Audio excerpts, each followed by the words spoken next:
brought to you by Sensodyne K। अभी लेके आए सेंसोडेंट के, टूथ का करंट गॉन तो लाइफ का करंट ऑन। एक बड़ा ज़रूरी सी बात है जिस पे ध्यान आदमी का देर से जाता है।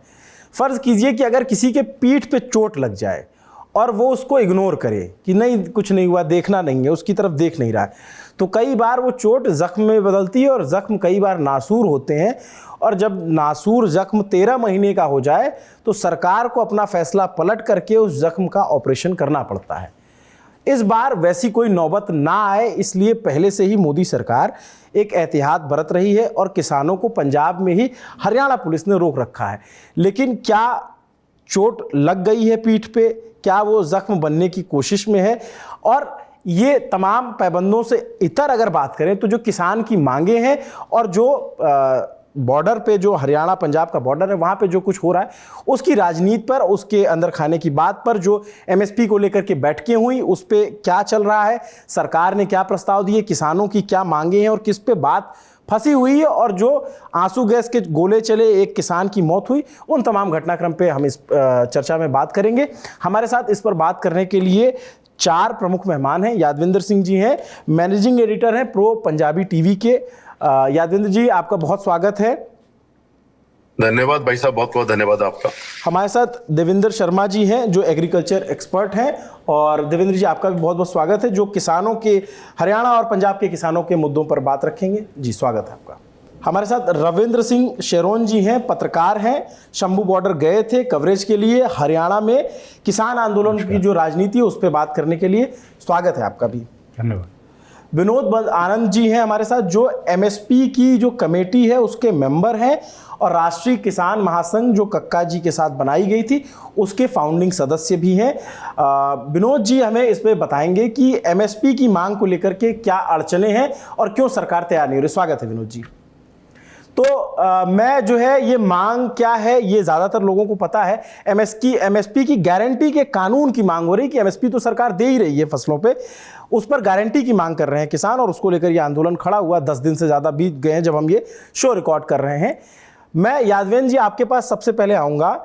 आंदोलन की मांगे और सरकार का जो रुख है उससे इतर जो सामने दिखने वाली चीज़ है उस पर मैं बात करना चाहूँगा। जो 2024 का चुनाव है, ये आंदोलन 24 को चुनाव को कैसे प्रभावित करने जा रहा है?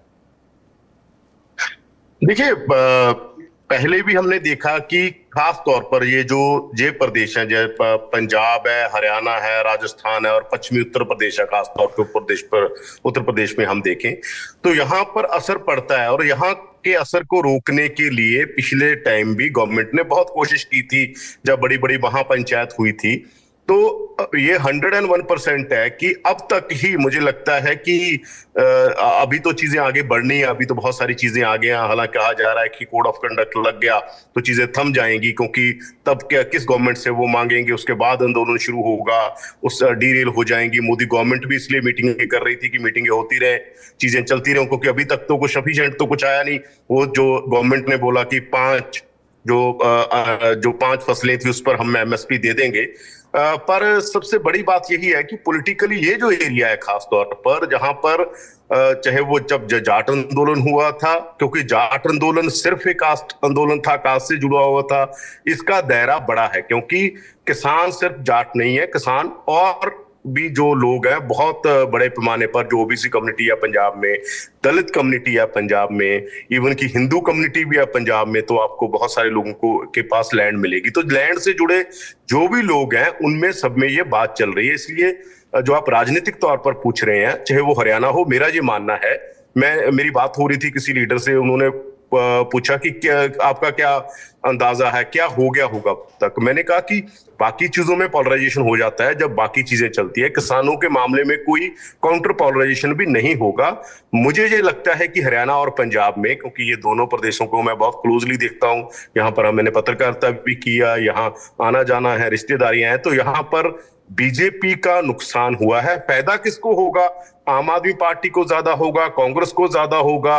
ये देखना होगा कि फायदा किसको होगा, क्योंकि जिसके पास बड़ी ऑर्गेनाइजेशन है, गवर्नमेंट भी है, जहां जो भी जितने कॉम्बिनेशन बनेंगे उसमें कौन आगे कौन पीछे, कितना कम कितना ज्यादा ये हो सकता है, पर बीजेपी का नुकसान जरूर इसमें, और बीजेपी के लीडर भी मानते हैं, और बीजेपी के लीडर घर से बाहर निकलना, उन्होंने एक्टिविटी भी पंजाब में अगर आप देखेंगे दोनों प्रदेशों में, पंजाब में देख रहे हैं या फिर पंजाब में वो कम हुई है। बीजेपी का जो नुकसान आप बता रहे हैं वो सिर्फ पंजाब में देख रहे हैं जहां बीजेपी के पास खोने के लिए बहुत कुछ नहीं है, या फिर आप हरियाणा में भी देख रहे हैं जो जहां 11 लोकसभा सीटें और 10 उसमें बीजेपी के पास हैं? बीजेपी पंजाब में सबसे ज्यादा गेन करेगी। उसका कारण ये था, इस चुनाव में बीजेपी ने सबसे ज्यादा गेन करना है। अगर आपके ही चैनल इंडिया टुडे का आप सर्वे देखेंगे, उसमें पंजाब में 18% बीजेपी दिखाई गई, अकाली दल को कम परसेंटेज दिखाई गई है।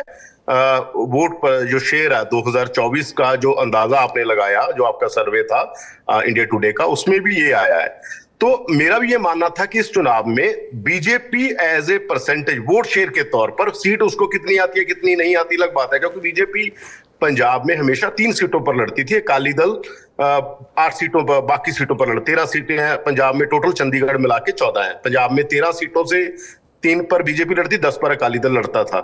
तो अब बीजेपी ने 13 की 13 लड़नी थी, तो 13 के 13 जहां अकाली दल के साथ अगर अलायंस भी होता तब भी बीजेपी ने, क्योंकि बीजेपी इस बार 6 सीटें मांग रही थी, अकाली दल को कम कह रही थी कि आप 7 पर लड़िए और हम 6 पर लड़ते हैं, अकाली दल मान नहीं रहा था, पर वो समझौता हो जाना था अगर किसान आंदोलन बीच में ना आता।